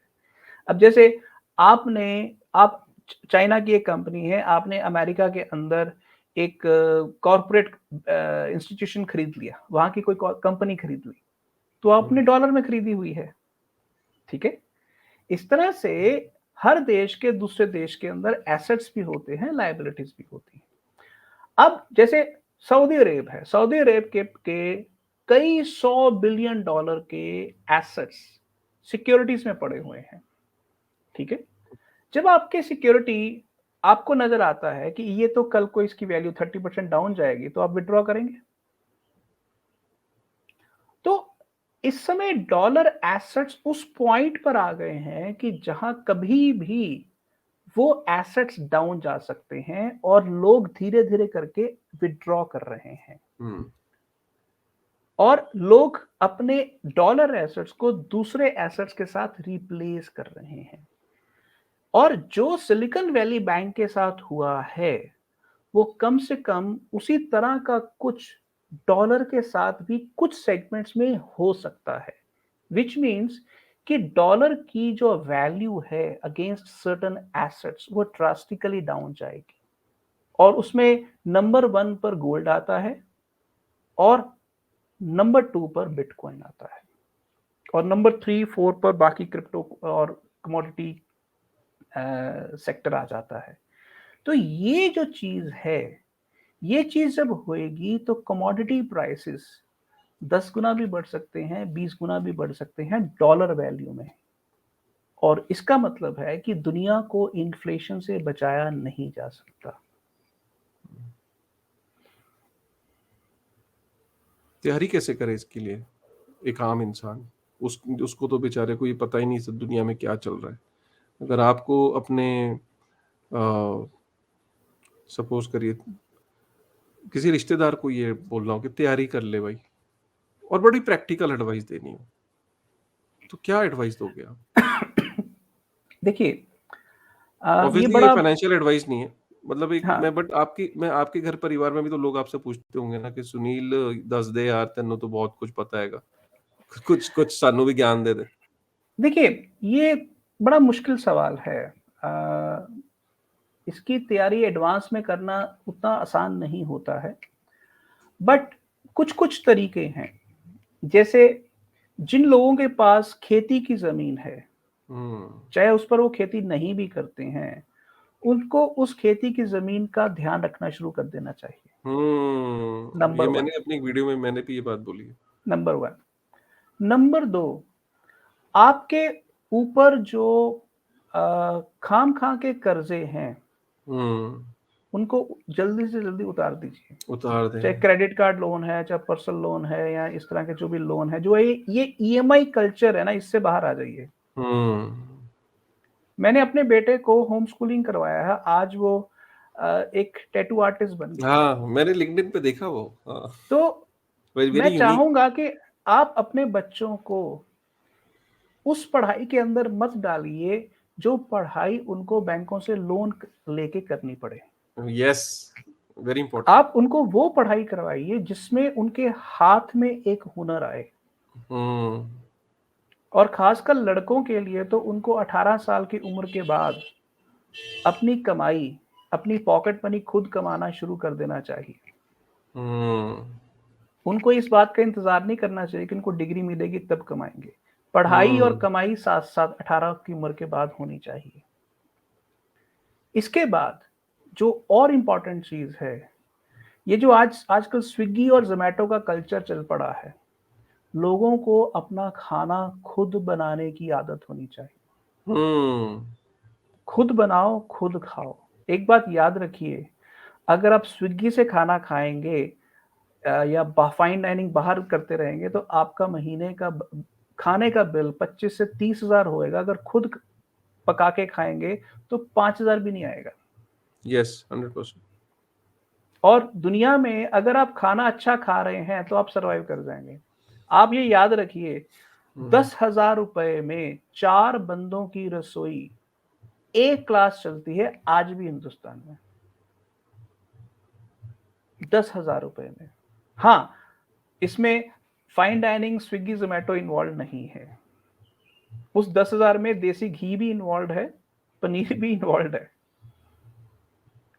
प्रॉब्लम क्या है कि हम लोगों ने जो बहुत ज़रूरी खर्चे हैं, उनके साथ-साथ बहुत सारे गैर ज़रूरी खर्चे पाल लिए हैं। कार की किस्त, क्रेडिट कार्ड की किस्त, पर्सनल लोन की हुँ, किस्त, घर की किस्त, स्कूल लोन की किस्त वगैरह-वगैरह।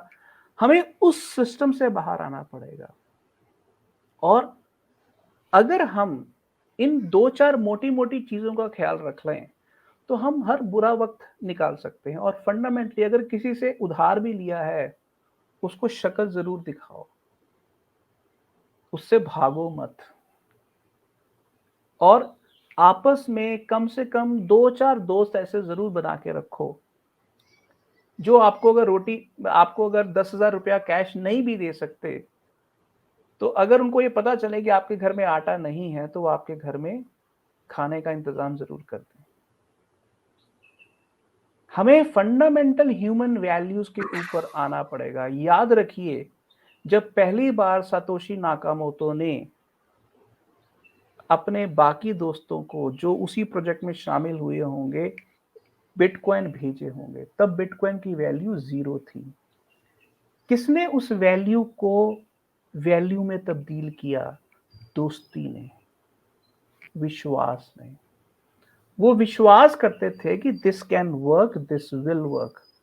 बिटकॉइन विश्वास की धरती के ऊपर खड़ा है। क्रिप्टो भी विश्वास की धरती के ऊपर ही खड़ी होगी। आज डॉलर इसलिए खड़ा है कि आम जनता उस पर विश्वास करती है। अगर वो विश्वास कल को टूट गया, तो लोग अपना विश्वास उसकी बजाय किसी और चीज में करना शुरू करेंगे।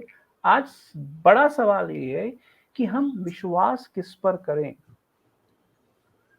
हम सरकारी इंस्टीट्यूशंस पर हमें विश्वास अब कर संभलता हुआ नजर नहीं आ रहा है। हमें अपने आप पर विश्वास करना पड़ेगा और अपने चुनिंदा दोस्तों पर विश्वास करना पड़ेगा, अपनी कम्युनिटी पर विश्वास करना पड़ेगा। यही तरीका है।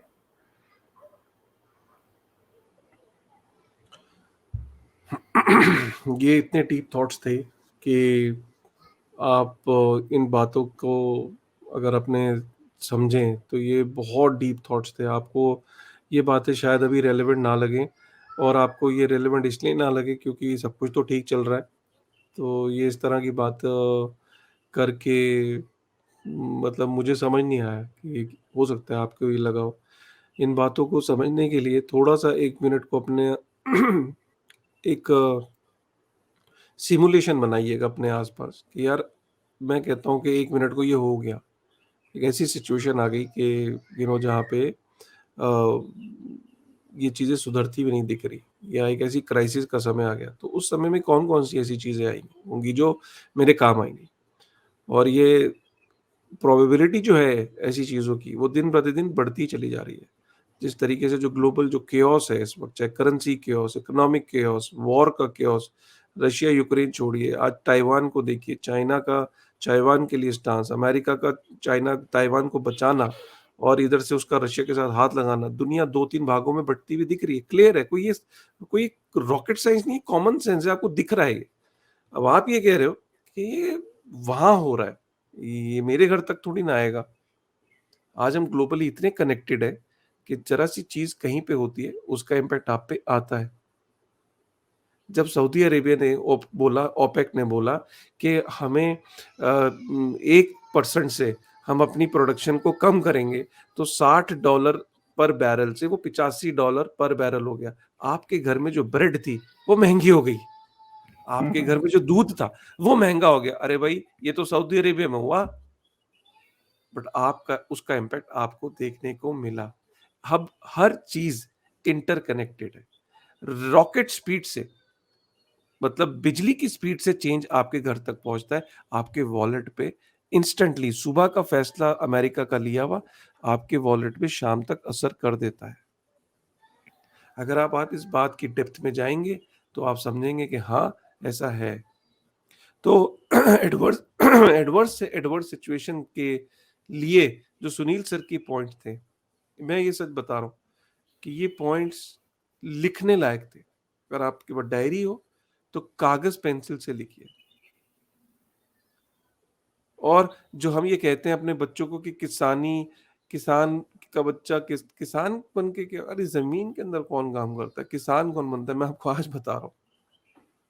ये सबसे मोस्ट सॉट आफ्टर ऑक्यूपेशन होगा फिर से, क्योंकि हर बंदे को इसकी इम्पोर्टेंस रियलाइज़ होगी। मुझे सौभाग्य मिला था, मैं एक बार स्विट्ज़रलैंड गया कुछ साल पहले, और जब मैं अपनी पुरानी कंपनी में काम करता था, मैंने स्विट्ज़रलैंड की खूबसूरती के लिए उसको जाना था। मैंने एक चीज़ वहाँ नोट करी, जो मुझे बड़ी प्रभावित करी। वहाँ ऑलमोस्ट जो स्विट्ज़रलैंड का जो अप कंट्री एरिया है, अप कंट्री क्या, जो टाउनशिप वाले जो एरिया भी हैं और नॉर्मल, वहाँ पे गाय-भैंस पालना बहुत कॉमन है हर घर में। अपनी गाय, अपनी भैंस या अपना मवेशी, अपना कैटल, अपना फार्म हाउस छोटा-सा। वहाँ पे लोग, और वहाँ पे यू नो उसको एक वो मानते हैं, पार्ट ऑफ देयर लाइफ मानते हैं, दैट इज़ देयर लाइफ़स्टाइल। और उसमें शर्म आती यस, ही नहीं है वो, उसके गोबर को हटाने के कॉम्पिटिशन होते हैं वहाँ इनफैक्ट। तो मैंने देखा कि यार वो ये जो कल्चर है, वो उसको हमने, एक्चुअली ये कल्चर हमारा था, वेस्टर्न वर्ल्ड ने इसको अडॉप्ट कर लिया, हमने छोड़ दिया। और ऐसी बहुत सारी चीज़ें जो हमने छोड़ दी, जो उनको पता था, उन्होंने अडॉप्ट कर ली। सो ये बहुत ज़रूरी है। बहुत, अरे सर, ये जो लास्ट एंड हुआ है ना, ये मज़ेदार था। मतलब ये हुँ। कहाँ जेरम पावेल से लेके और हमने किस चीज़ पे एंड किया। आई थिंक मुझे ऐसा लगता है कि मैं इस सेशन में से पॉकेट्स निकाल के भी वीडियो बना सकता हूँ। मतलब एक-एक सेक्शन अलग-अलग यस, वीडियो हो सकता यस, है, ताकि यस। लोगों को एक कॉम्प्रिहेंसिव अलग-अलग मॉड्यूल्स दिखाते हैं, ताकि, क्योंकि उनको ये घबराहट ना हो कि यार इतने बड़े वीडियो को कैसे देखूँ?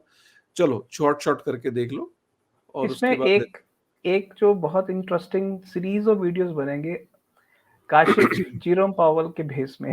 हाँ, वो ऐसे कर देंगे, जेरम पावेल वर्सेस सुनील अग्रवाल, ऐसे। कुछ भी इस तरह से, मतलब बड़ा या इंटरेस्टिंग बनेगा ये। Kashif Jerome Powell versus Sunil Agarwal, whatever, Satoshi, whatever. Gold standard. इस तरह के बहुत सारे इंटरेस्टिंग इसमें से सेक्शंस आ हाँ, सकते हैं। ठीक है सर। चलिए, थैंक यू, ओके, धन्यवाद। Thank you, you are welcome. Bye bye okay sir, thank you Kashif. Very much. Bye-bye.